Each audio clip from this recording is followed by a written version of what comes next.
Triple T and Me. Thank you so much for watching. I'm very excited that today my special guest is my Uncle Darrell. Darrell Newkirk is a name you've probably heard. He knows everybody, and I think everybody knows him. How you doing today, Uncle Darrell? Great, great. Great. Good to hear from you. Well, very good to hear from you. I miss you all. I was so bummed we weren't able to have Easter because we usually have Easter at your place, and that's always a highlight of the year. I remember when I was younger, I couldn't wait till I turned 16 so I could drive the Gator at Uncle Darrell's on Easter. Yeah.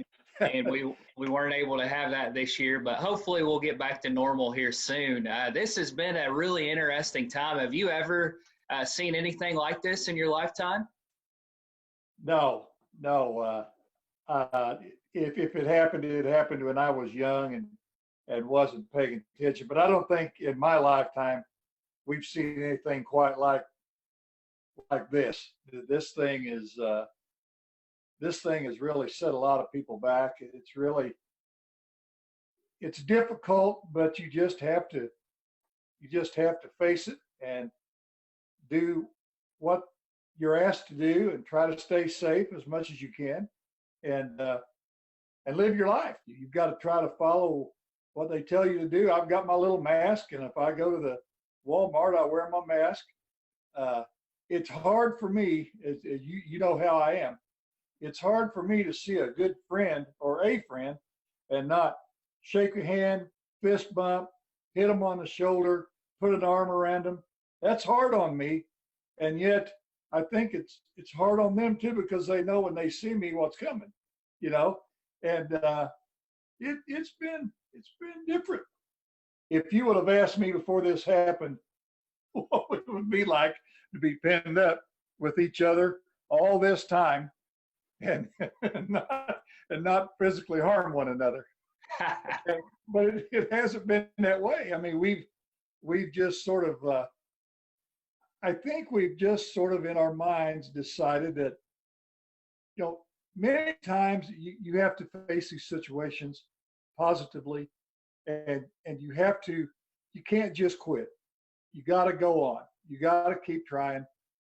You got to try to follow the guidelines. You got to do what you're asked to do, and yet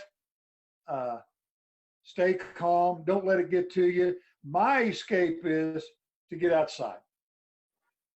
I've got the garage out back. I've got a big yard. I've got plenty of things I can do, and sometimes I have to manufacture things to do. But if I can get outside, I'm gonna be okay. Suzanne, not so much. She's pretty much trapped in the house here. Obviously, she does housework and things of that nature. But personally, if I can get outside for 3 or 4 or 5 or 6 hours, I'm gonna be okay. I'll be all right. And if we'll look at each other and say, hey, let's go get an ice cream. So we'll get in the truck and we'll just drive. We've driven. We've been all over Du Bois County and Crawford County and Orange County and parts of Davies County, just driving around, and then we'll end up at an ice cream place somewhere and get us an ice cream, then come home. That's how we've managed it. A lot of people know current day Darrell Newkirk, but some people may not know about young Darrell. So talk a little bit about growing up and what you learned growing up that has shaped you into the wonderful man you are today. I think it all starts with parents, family, from the time you were very small. I hope I never forget those times out on the hill when we were growing up. Dad would leave. I remember Dad leaving on Sunday afternoon to go to Indianapolis and work all week and come home. He'd be home on Saturday morning. Now, I wasn't always happy to see Dad on Sunday morning because I would get in a little trouble with Mom. And if mom didn't want to handle it, she'd say your dad will be home on Saturday. So there were times when I'd go to bed on Friday night and think, maybe dad won't come home this weekend. But he always did. But he, it wasn't like I was going to get beat or anything like that. In fact, there were times when I would just as soon he had just beat the fire out of me as to have to sit in front of him and admit what I had done so that he could say, son, I'm disappointed. I've often said the last thing dad wanted to do when he came home on Saturday and part of Sunday was beat on his kids. That's the last thing he wanted. That wasn't dad. And yet he was a disciplinarian, and we respected what he said. And really, there were times when I would just as soon he pulled off the belt and laid it on me as to you have to sit there and answer his questions. And he would always say, now, you know how I feel about a liar, so you need to tell me the truth up front. And it hurt a lot of times, but I came out of it a lot better off because he'd been a kid once. We as parents, we all see these silly things that our kids do or that kids we coach do. And we have to, if we're smart, we'll think back and say, I remember a time when I might have been in a little of that, So I remember that so much and how much love that mom and dad had for us and the extent to which they went to give us the things we needed. We didn't have some of the things other kids had, but we had everything we had to have. We had everything we needed, and we for sure had the love of two parents who, well, I don't know of a person, I can't think of anyone that had better parents than we did. They were loving. They would get in you when they needed to, and yet you knew they loved you from the get-go to the end. And I can remember the hard times out there. I can remember us running out of water in the middle of the week, and we'd call to get a load of water. And a good friend of mine, whose family owned the land that had on it a spring that created a lot of water for a lot of people in our community, because a lot of people were on wells and they would run out of water, and people would go to the Dan Eastridge Spring and fill up their tank, and they would deliver it to our house, and we'd get it mostly late at night because these guys worked all day. Then they'd come home and run their water routes at night, and we'd run out, and we'd get a tank of water, and then mom couldn't do the laundry the next day. She'd have to wait till the next day till all the sediment and dirt and stuff settled so she'd have clean water to wash our clothes. That's what we went through. And yet I look back on it and, so what? We had it as well as most. We weren't in alone. We had neighbors that were going through the same things. And, but when I look back on those things, I feel so blessed to have had the people we had around us. When I was a kid, you didn't have one set of parents. You had about 5 sets of parents. And if one of them saw you doing something that they knew your parents wouldn't accept, they'd let you know it right off. And that's great. But it also meant that you better behave your daggone self, because your mom and dad are going to find out. I mean, they were. So, but I remember that, and I think when I pray every night, I'm just so thankful for those days out there and the way we had to live to make it. And it wasn't awful. It wasn't awful at all. It's just the way that it was in those days. And I can remember one time we ran out of fuel oil, and we were up on that hill, and Dad called, and the guy said, I'll be there as quick as I can, Sam. It'll be a couple of days. So, Dad boarded up a little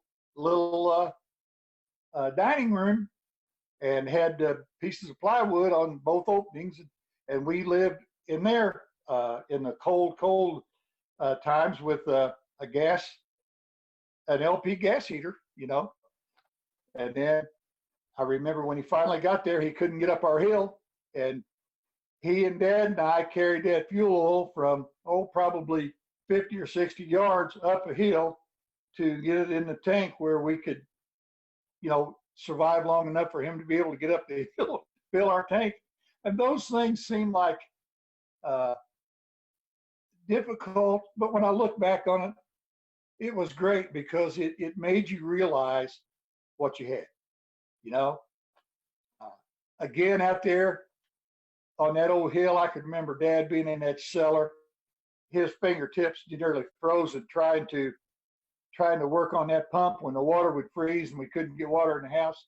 And I'd be out there with him. Uh, those are great memories. Those are times that we had together that I think maybe some kids don't have.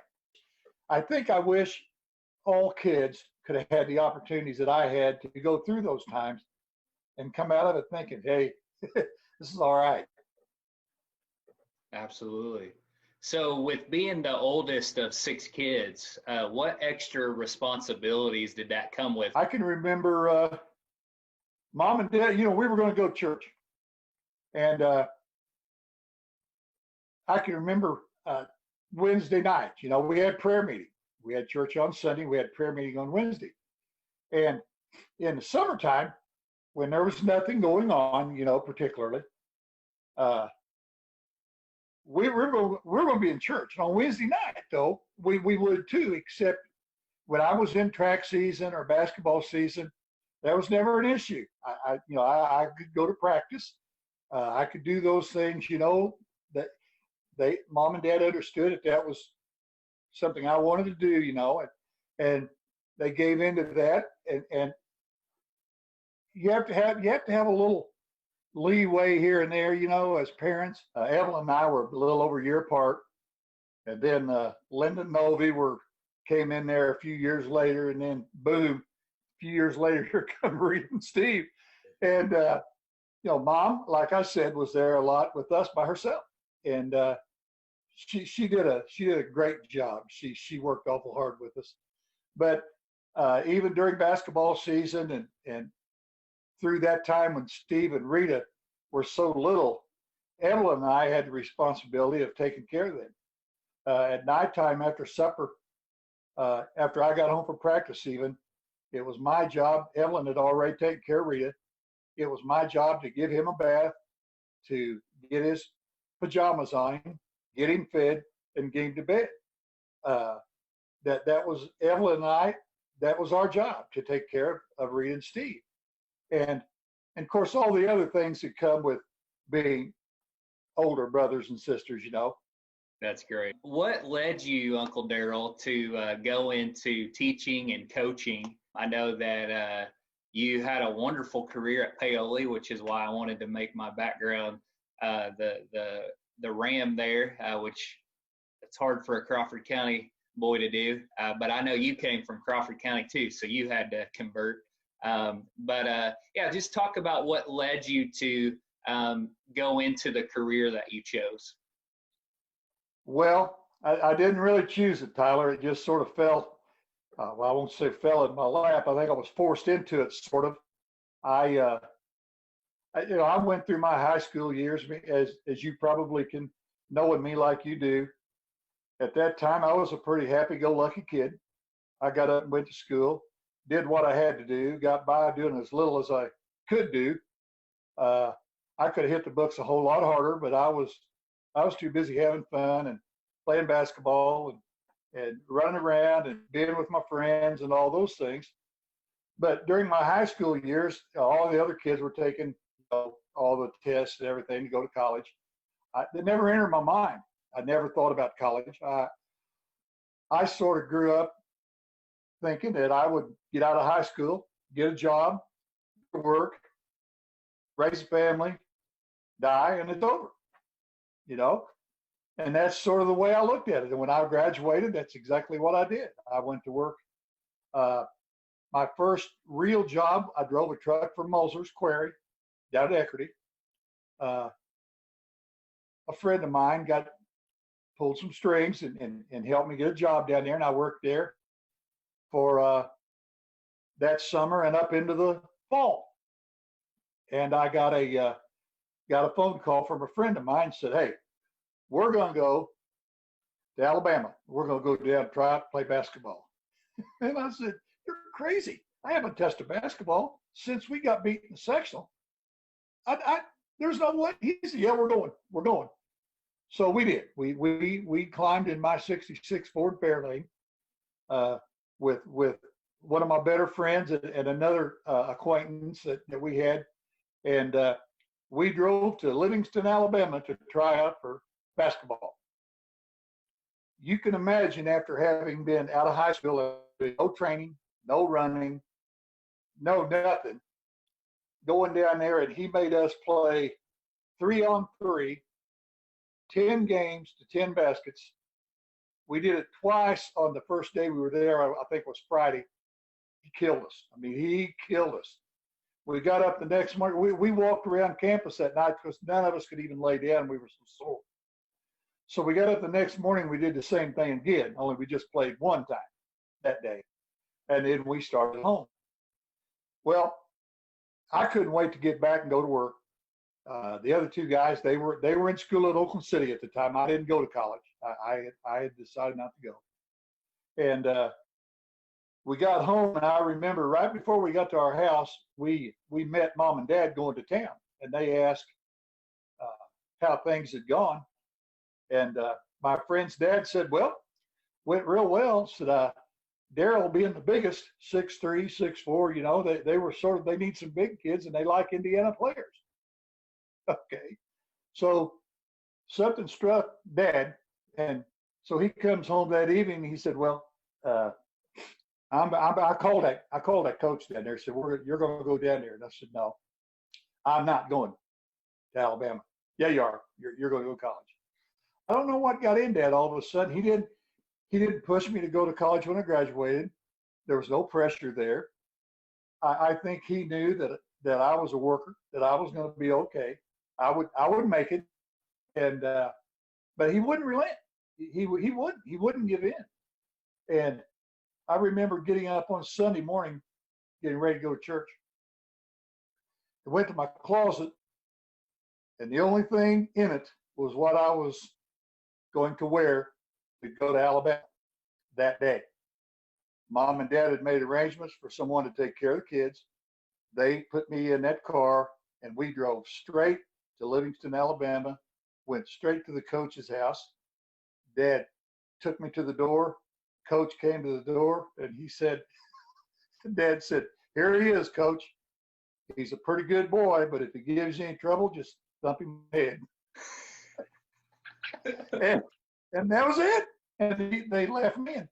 I did get some good out of it, because I learned later that Mom cried all the way to Birmingham after having leaded me down there. So that was a good thing. But that started it, Tyler. I was never afraid of work. Never. When I was a kid, my spending money came from mowing yards, picking rocks up out of creek beds, cutting bushes, cutting weeds out of corn. I mean, I knew what work was, but I liked that money too. That sort of started it. And I get down there, and of course they asked me what I wanted to major in, and I said, "Do what?" They said, "Well, what are you going to do?" I said, "Well, I guess." They said, "PE, health. You're an athlete." I said, "Yeah, that sounds good." So I ended up registering at Livingston State College in Alabama, and that's where it started. And I thank God every day that Dad was so hard-headed about that. Just out of the blue, I don't know where it came from, but all of a sudden he decided that I was going to go to college, and I wasn't going to have to work like he did all his life, according to him. So that started. I spent a year and a half down there, came home, was gonna quit college. I just wanted to go back to work. And some of my dearest friends that I grew up with all those years out in the country said, "No, you're going to Oakland City, where I think 12 of my classmates in English high school in 1966 ended up at Oakland City College. So they insisted. So I enrolled at Oakland City. And that summer that I came home, I met Suzanne. And that got a little bit serious. So we got married before I graduated. We lived in Paoli behind her mom and dad's house in a trailer. I drove from Paoli to Oakland City for a year and a half to get my degree. And during that time, I learned that I was going to be able to student teach at Paoli, which was great. I student taught there, and at the end of that year, Suzanne and I decided to take her mom and dad to the Smoky Mountains, a little vacation. Well, we didn't have cell phones back then, Tyler.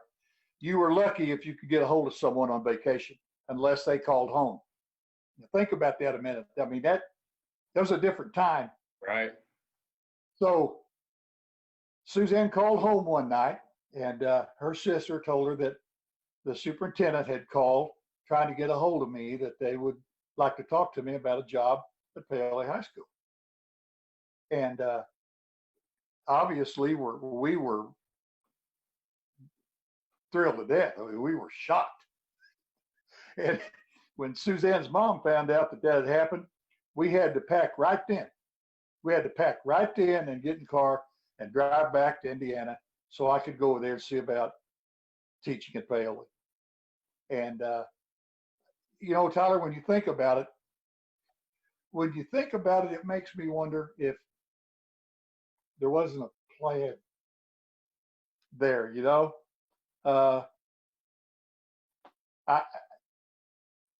I'm so blessed to have had that opportunity. And I wonder sometimes if Dad didn't have a little look into the future. Like, I was a pretty good kid, but I wasn't a leader. I was a follower. My friends could have probably talked me in just about anything as long as I thought Dad wouldn't find out. But those are things that I wonder about all the time. How did I end up in Alabama? How was I down there a year and a half, and why? And yet it started something that ended up for me great. I mean, to be, I've thought of this many times, out there on the hill at nighttime, looking over toward the highway and watching the cars go by over where Larry lived, over on 64, and here's this little kid out here, doesn't know much, gets by because he'll work a little bit, and to end up being a teacher, being a coach, ended up being an athletic director, where when I was a kid, I would never have even dreamed of such a thing. So, I just have to give a lot of thanks and credit to my parents. And I think God had a role in this. I think he thought, I'm not sure we need to leave you alone down there. And, you might get into something. So they shipped me off to Alabama, where I met wonderful, wonderful kids. I mean, great kids. They weren't all angels, nor was I. But we worked hard. We tried to do things right. I still have friends in Alabama that I talk to on occasion. I'll never forget those people. They took me in like I was one of them. I remember the second year I went down there, I rode the old Greyhound bus from Louisville, Kentucky to Livingston, Alabama. I came walking up the street from the bus station to the campus, and I had a portable stereo and a suitcase. That's what I had to go to college. And I can remember walking onto the main campus in front of the center of the campus, which is a huge girls' dorm called Webb Hall. And several of my friends sitting there, and they came off the porch came out to welcome me back from Indiana. It was great. Wow. And then, of course, I came home at the end of that stint. I wasn't as much of a worker in the classroom, Tyler, as I was doing physical stuff. Okay, So I got in a little grade trouble. And rather than go back down there on probation, I decided, you know, I'm going to quit. So I came home, and that's when my friends took over and decided that I was going to go to Oakland City, and I met Suzanne, and all that stuff sort of fell in. And I I can remember after teaching that first year, Mr. Babcock, Jim Babcock, probably knew more people, and more people knew him than even could think of me. One of the most outstanding men I've ever known. Jim Babcock was a class act, great guy. And let me tell you, you know, working under him being your principal, he was almost like dad. If you messed up, you're going to get it. I mean, you're going to get told, and you were going to be put on the spot. And I loved it because it was you and him. He didn't go talking about you. He didn't go telling other people about you. He got into you, and you did what you were supposed to do. And I can remember he and I, we worked together on a lot of minor little cases there at school together, and it was great. It was great. Then I remember at the end of that first year, he called me. He always called me Darrell. He said, Darrell, could you come over to school for a little bit? I need to talk to you. So I told Suzanne, I said, honey, maybe you ought to start packing because I'm not sure we're going to be back. Being young and being stupid, you know. Anyway, I left there that day, Tyler, and I was the cross country coach, the track coach, and the JV basketball coach after 1 year. And that's when obviously it all started.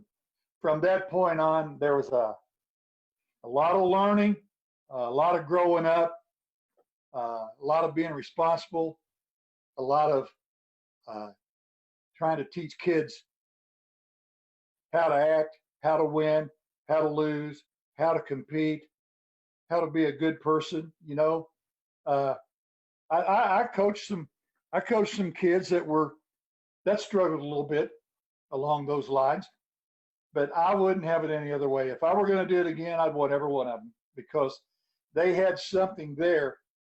A lot of them didn't have a lot of hope, but they were better off with us than they were where they might have been without us on our track and cross country teams. You know, that was 40 years of absolute love of those kids and those times. I used to tell them every spring, guys, this is my favorite time of year. This is where I want to be. At 3:30, I want to be on this track with you guys. Now that meant boys and girls for a lot of that period of time. Some great kids and some great competitors. And it was just, and Tyler, went too fast. You know, 40 years went too fast. I look back, I've been retired 7 years, and it doesn't seem like it's been a year. And I taught for 41 years, and it seems like, where'd they go? I can remember saying, golly, I've been here 10 years. A few years later, golly, I've been pale at 20 years. Oh my gosh, I've been here 30 years. And boom, turned into 40. But I, you know, if I had it to do over, you don't know what's going to happen in your life. You don't know what tomorrow holds. But for that reason, if I had to do it all over again, I really don't think I'd change a thing, except I might study a little bit harder. I know that you were such a blessing to Paoli those 41 years, and to show their appreciation, they named the track after you, which is pretty awesome. And I know you and Derek joke because Derek has a burger named after him, and you have a track named after you. But that's pretty neat that they did that. That is quite an honor. You know, that doesn't happen a lot of times. I think I I think that's a wonderful thing. I enjoyed that so much, and I feel so blessed that the school board decided to do that. But you know, I didn't win an event. Never won 100. Never won the shot put. Never won any of those things. I just tried to prepare kids to compete. Uh, I had a I had a little gal cross country runner who graduated, and her mother wrote me the sweetest note, and said that how much she appreciated the way I coached her daughter, and that we worked really, really hard.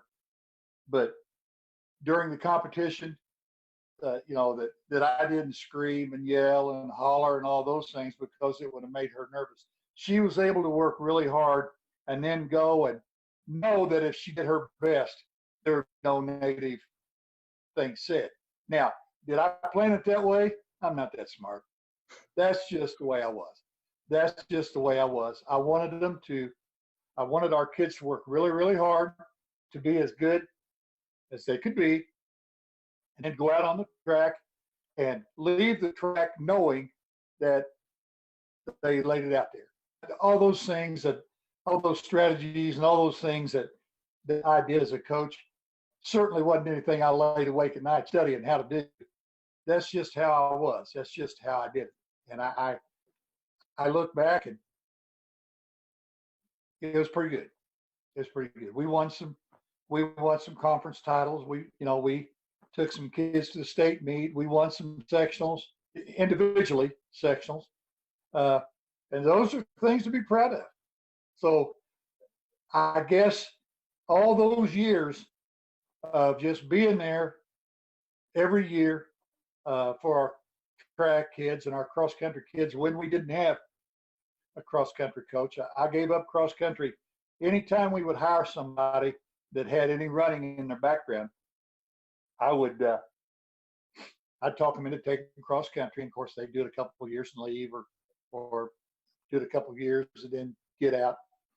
And I would always take it back because I wanted it done my right. May not have been the right way in some other guy's mind or some other lady's mind, but I wanted it done the way I wanted it done, so that we would have a cross country program until we would find someone to take it. It was a blessing. It was a lot of fun. I can remember trips, long trips at night. I can remember going to the North Harrison Invitational when it turned into something really big. And I can remember telling my kids, "Hey, guys, tell your parents it's going to be late tonight." It was on a Friday night. It's going to be late. It's a big meet. We won't be home until 12:30, 1 o'clock. So, don't let your parents be concerned, be worried. We'll be there. It'll just be later. And I can remember Suzanne, after getting home, Suzanne had gotten calls from parents upset. Where were we? Uh, why were we at a meet like that?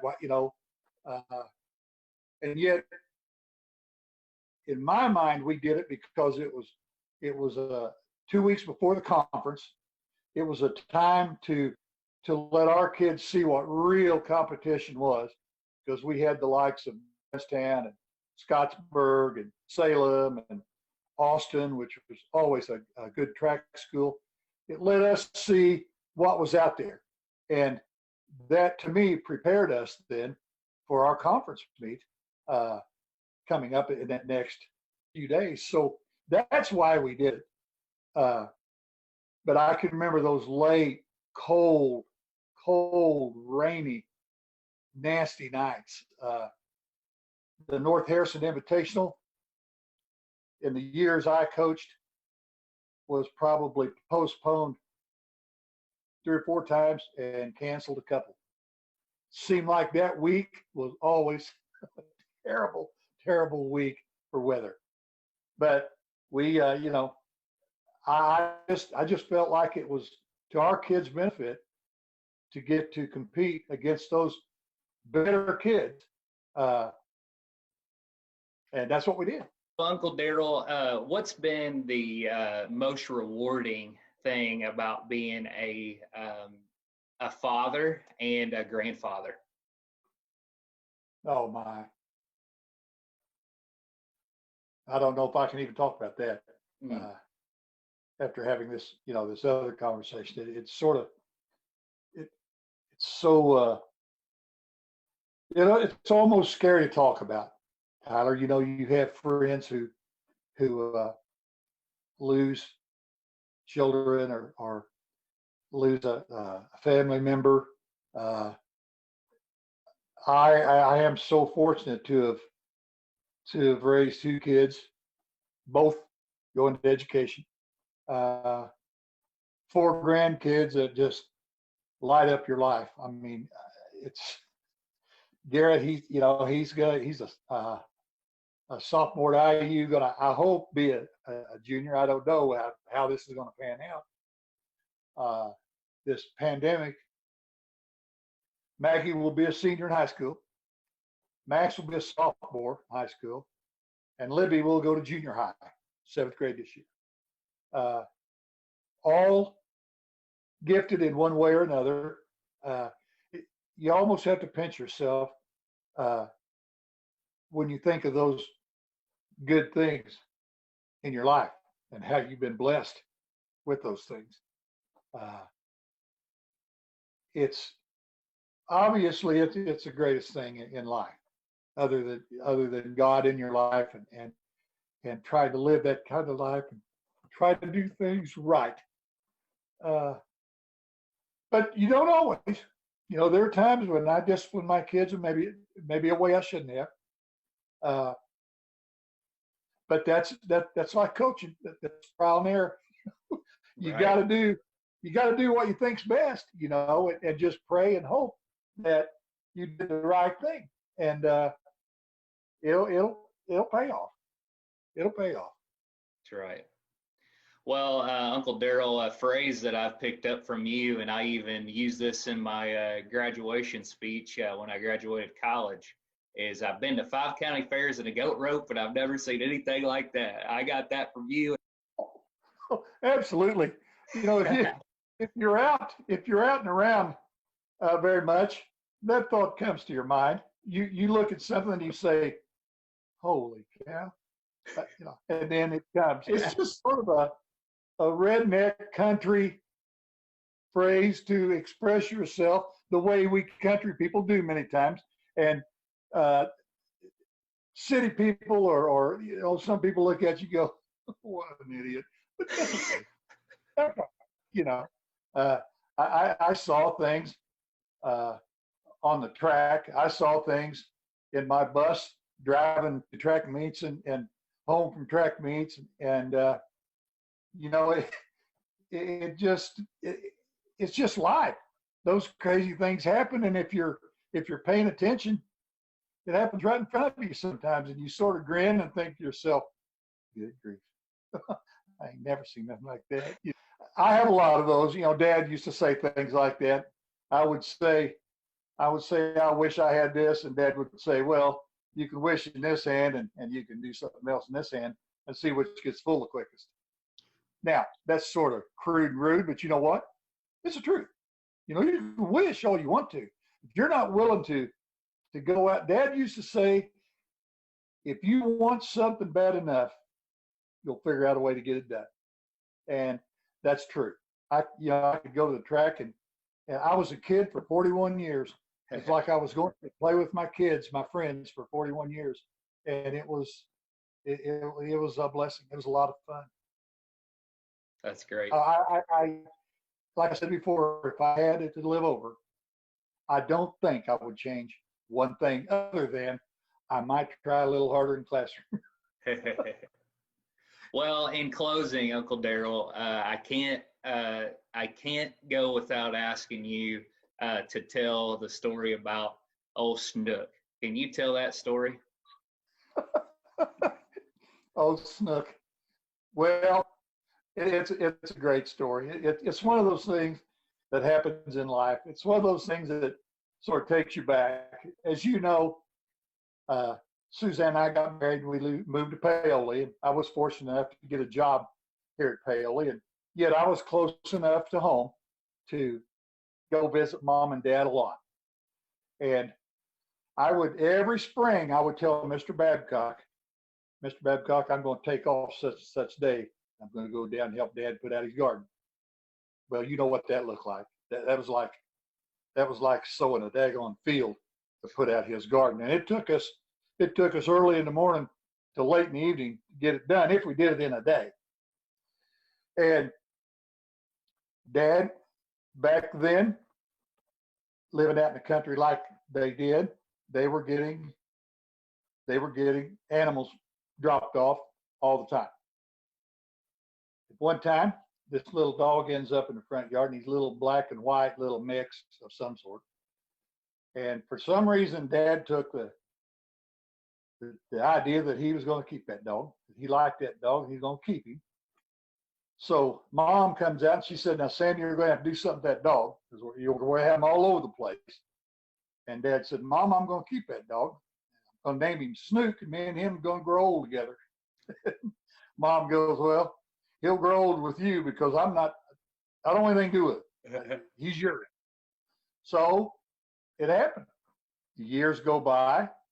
They both age. You know, dogs' life, the years aren't the same as humans. Snook, he got old and got crippled and got, couldn't see real well and couldn't get around real well as the years went by. And I would go down on the weekends and I would help Dad in his garden or just do whatever, I could do to help him. And I remember pulling in the driveway when old Snook was vibrant and young, and he'd come around the house barking at you, and then he'd see who you were. And then he'll follow you out to the garden, or he'd go back behind the house and lay down. And as the years went by, that changed. He got, Dad was a little bit slower in getting to the garden, and he was a little bit slower getting back to the house. Snoop, by the same token, he was a little bit lazier. He might come to the corner of the house and look, and then he'd bark, and then he'd go lay down. He didn't come out to greet you like he used to do. So I was down there one day, and we worked all day long. And I noticed that Dad's dog wasn't there. And I said, "Dad, what happened? Where's your dog? What? I haven't seen him all day." "Oh, honey, I tell you, he's like me. He's not worth a hoot for nothing. He probably went out and got himself killed." Well, that ended the conversation. Okay, Snoop's gone. Dad was raised just across the road from where Mom and Dad lived when I was a teenager. And over there was the old cellar. And Dad used that cellar until he passed away. That old cellar, over the years, I built 2 or 3 doors because they would just, rot. And I would build him a frame and build him a door, and he would take his potatoes over there. And that's where they kept them. So I go down there one day, and we're working around there, and we're around behind the house, and there lays Snook. And I said, "Dad, Snook's back. What's going on?" He said, "Well, honey," he said, "now that's a story." He said, "The other day, Mom come out that 5-gallon bucket. She said, 'Sam, take this bucket over there to the cellar and get me some taters.'" Dad said, "Okay." So he walks over to the cellar and he opens that cellar door, and he said, "I opened that door, honey, and that Snook about took my legs off." And I sort of looked at him and I said, "What?" "Oh yeah," I said, "he come out of there. Boy, he was glad to get out of there." And I said, "What are you talking about?" "Well, I guess he was locked up in there." Said, "We'd missed him for a couple of weeks." And I said, "A couple of weeks?" Yeah, best me and Mom could figure he was in there better part of 2 weeks. And I said, "Well, Dad, how do you live?" "Well, he lived on them taters."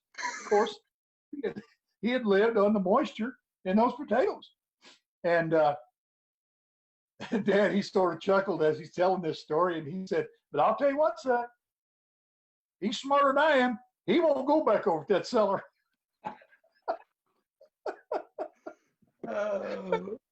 That's just another good old country happening that happened to many people over the years. And they look back on and they sort of giggle. I look back at Dad and that dog and I think, no, he was so right. Before Dad got really sick and passed away, they had to take care of Snook. He got really, really bad. When would you say that you really committed to live your life for the Lord? Comes a time when you search yourself and you say, I can do better. And I think that's probably when I got a little older, probably. And of course, I was around all my siblings. Another way I was blessed. I had leadership from those guys, from Evelyn and Linda, and Novi, and Steve and Rita. I mean, learning from them and watching them, deal with life. It was probably when I got to be an adult, maybe even after I started teaching. But I wouldn't want to be one day without it. Absolutely. Just too many things you have to go to God for. There's just too many things going on that you don't want to do by yourself. That's great. Well, Uncle Darrell, I really appreciate you taking the time and chatting with me. It was great to hear your stories and your memories, and I know that viewers have enjoyed this too. Can I pray for us? Absolutely. Lord, I thank you so much for my family. I am so blessed to have a wonderful family. And a big reason why I have a wonderful family is because of my grandparents on both sides. I'm thankful for Papa Sam and Grandma Joyce passing on their faith to Uncle Darrell, my mom, and my other aunts and uncles. And I thank you that they've passed their faith on to my cousins and on to me. And we know that that is why we are so blessed, is because of you and because of our parents passing on their faith. Lord, I thank you for Uncle Darrell, and I thank you for Aunt Suzanne. I thank you for the blessing that they are to our family, that they are to their community, that they are to their church. And Lord, I just pray that in this interesting time that we're in, that this neat little interview would bless those that get to watch it. Thank you for, as Uncle Darrell talked about, how you had a plan. And even though there was times he had no idea what he was going to do and what you were doing in his life, that you made things just go the way they needed to, for him to be where he needed to be. And then it led to him having a wonderful career and impacting so many lives, and him being impacted by so many lives. Lord, we thank you for Jesus, and we thank you for the hope that we have in him. And I pray that you continue to bless Uncle Darrell and Aunt Suzanne and their kids, Derek and Holly, and their grandkids, Garrett and Maggie and Max and Libby. And Lord, we pray all this in Jesus' name. Amen. Amen. Thank you so much, Uncle Darrell. I love you. I love you too. You're welcome. I think what people are going to say when they watch this is, I've been to 5 county fairs and a goat rope, but I ain't never met anyone like Uncle Darrell. That could be. All right. Well, you take care. Okay, buddy. We'll see you.